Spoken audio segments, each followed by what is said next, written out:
اچھا، السلام علیکم جی. یوٹیوب چینل میں آپ کو ویلکم کرتا ہوں. 6 سپتمبر کی آمد ہے اور 6 سپتمبر کے ساتھ ساتھ ہمارا ایک 1947 کی طرح کا ایک نیا جذبہ حب الوطنی کا اجاگر ہوتا ہے. ہم 6 سپتمبر 1965 کو سیلیبریٹ کرتے ہیں، جس میں ہمارے پاک فوج کے جوانوں نے اپنے سینوں پر بم باندھ کر اپنی دشمن کی جارحیت کا منہ توڑ جواب دیا، اور اس کے بدلے میں بہت ہی نہایت ہی محدود وسائل کے ساتھ، فردی قوت اور اسلحہ کے حوالے سے بہت ہی محدود قوت کے ساتھ انڈیا کے اندر، بہت اندر تک، پنجاب تک آگے پیش قدمی کی. انہوں نے بعد میں بڑے بڑے ملک آ گئے، انہوں نے ڈیموکریٹک فرینڈز، انہوں نے صلح صفائی کرائی، اور اس سے کیا کہتے ہیں جی، سیز فائر کا کانٹریکٹ ایگریمنٹ ہو گیا، فوجیں اپنی اپنی جگہ پہ واپس آ گئیں.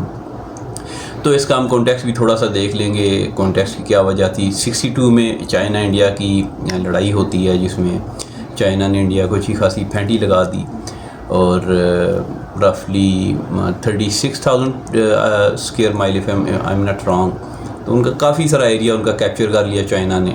تو اس میں ہمارے اس وقت کے جو فیلڈ مارشل ایوب خان صاحب تھے، انہیں وہ کافی مناسب موقع لگا کہ ہم اس موقع پر کشمیر کو بھی واپس لے سکتے ہیں، جو کہ ہمارا ایک فوکل پوائنٹ ہے کہ کشمیر اٹوٹ انگ ہے پاکستان کا، اور پاکستان کی شہرگ ہے. ہمارے قائد اعظم رحمۃ اللہ نے بھی فرمایا.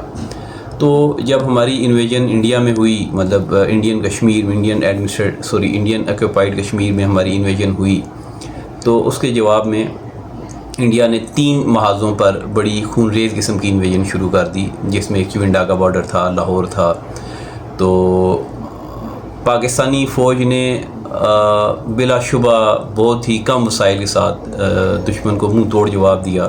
یہ دن ہماری تاریخ میں ایک سنہرے حروف سے لکھا گیا، یاد ہے اور یاد رہے گا انشاءاللہ. اور آج ہم اس چینل کے توسط سے پاک فوج کو بھی سلام پیش کرتے ہیں، ان جوانوں کو جنہوں نے اپنی جانوں کا نذرانہ پیش کر کے ہماری سونی دھرتی کو محفوظ رکھا، اور آج تک محفوظ رکھا ہوا ہے. اور آپ سب کا بہت بہت آپ لوگ بھی مجھے بتائیے گا کہ 6 سپتمبر کے حوالے سے آپ لوگوں کی نے کیا لٹریچر پڑھا، کمنٹ کریں اور اس پہ اپنی رائے کا اظہار کریں، اور اپنا بہت سارا خیال رکھیں. تھینک یو سو مچ. اللہ حافظ.